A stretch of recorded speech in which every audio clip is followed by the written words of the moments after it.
আমাদের এই বর্তমান আর ভবিষ্যৎকে সুন্দর করার উপায় কি? কেউ বলবেন আজ নিরন্তর পরিশ্রম করতে থাকো, কর্ম এবং চেষ্টা করতে থাকো। তার থেকেও বেশি গুরুত্বপূর্ণ কিছু আছে, বিগত অতীতের সাথে শান্তি স্থাপনা করা। কারণ অনেক সময় আপনার এই অতীত আপনাকে সামনে অগ্রসর হতেই দেয় না। আর অতীতের এই বিতৃষ্ণা যদি আপনি ভুলতে না পারেন, তাহলে বর্তমানের এই মিষ্টি সুখ আপনি কিভাবে উপভোগ করবেন, ভবিষ্যৎকে কিভাবে সুন্দর বানাবেন? তাই এই অতীতকে ভুলে যান, এর থেকে যা শিক্ষা প্রাপ্ত করার করে নিন, আর বর্তমান এবং ভবিষ্যৎকে আরো সুন্দর করে তুলুন। আর আমার সাথে ভালোবেসে বলুন, রাধা রাধা। জীবনে অনেক সময় আমরা সমস্যার জালে এমনভাবে জড়িয়ে পড়ি যে আমরা বুঝতেই পারি না যে আমাদের কি করা উচিত, কার সাহায্য চাইবো, কার সাথে দেখা করব, বুঝতেই পারি না।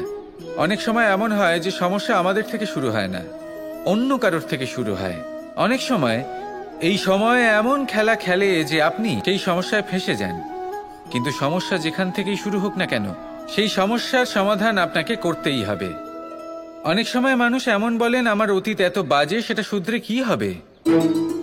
এই ভুলটাই তারা করে বসেন। দেখুন, আগে যা হয়ে গেছে, যা শুধুই অতীত, যা সত্য তা কখনো বদলানো যাবে না। কিন্তু এটাও সত্যি যে এখন থেকে সামনের যে পথ, সেটাও আপনার হাতে রয়েছে। আপনি একে ভালোও বানাতে পারেন, খারাপও বানাতে পারেন। তাই আপনার এটা শুধরে নেওয়াই উচিত। কারণ মানুষ আসলে তার নিজের অতীতকে নয়, তার বর্তমানকে প্রভাবিত করতে পারে। এই বর্তমানই পরবর্তীকালে অতীত হবে, যা আপনি শুধরে নিতে পারেন। তাই আপনি সেই চেষ্টাই করুন, নিরন্তর চেষ্টা করুন। ধন্যাত্মক দৃষ্টিভঙ্গি নিয়ে নিজের বুদ্ধি প্রয়োগ করুন, সাহসের সদ্ব্যবহার করুন, যাতে আপনার আগামী সময় আপনি আরো ভালো করে তুলতে পারেন। আপনার সমাপ্তি আর সমাপ্তির পথে এই যাত্রা, তাকে আপনি সুখময় করে তুলতে পারেন। তাহলে এটাই করুন আর আমার সাথে ভালোবেসে বলুন, রাধা। মানুষের সবথেকে বড় শক্তি কি? তার বাহুবল, অর্জন করা ধন,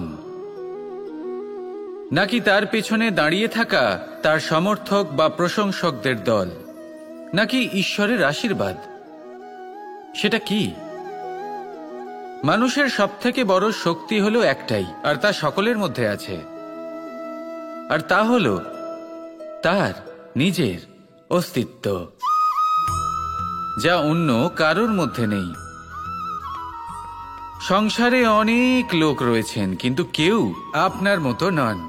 এটা হলো আপনার শক্তি, এ হলো আপনার নিজস্ব শক্তি।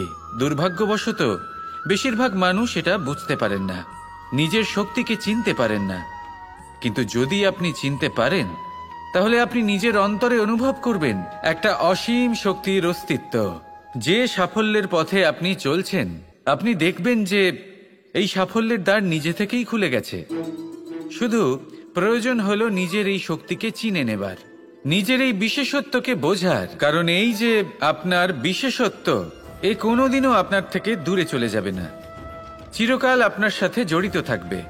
যদি আমি বাহুবলের কথা বলি, সময়ের সাথে সেটা চলে যাবেই।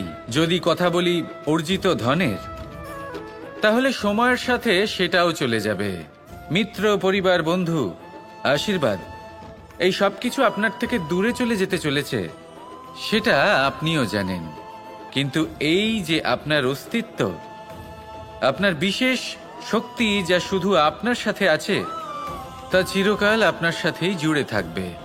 দরকার হলো শুধুমাত্র এটা চিনে নেওয়ার, নিজের উপর বিশ্বাস রাখার, আর জীবনে এগিয়ে চলার।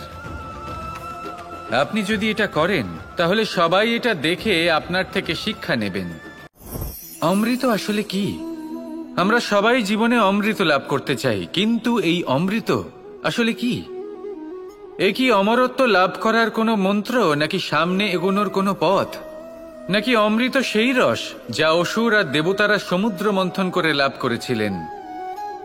নাকি সেই ওষুধ যা ঋষি মুনিরা ভ্রমণ করে খুঁজে বের করেছিলেন?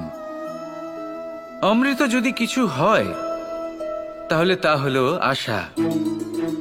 কখনো কোনো মাতাকে দেখুন, উনি নিজের সন্তানকে কত আগলে রাখেন, তার যত্ন নেন, তার পালন পোষণ করেন। এই আশা নিয়ে যে পরবর্তী জীবনে এই সন্তান খুব বড় কিছু করবে, ওনাদের খুব ভালোবাসবে। এবার আগামী দিনে কি হতে চলেছে তা আমরা জানি না, পর মুহূর্তে কি হতে চলেছে তা আমরা জানি না, আগামী মুহূর্তে আপনি জীবিত থাকবেন কিনা সেটাও আমরা জানি না। কিন্তু আমরা অনেক বছরের পরিকল্পনা বানিয়ে ফেলি, সেটা অবশ্য মন্দ নয়। দেখুন,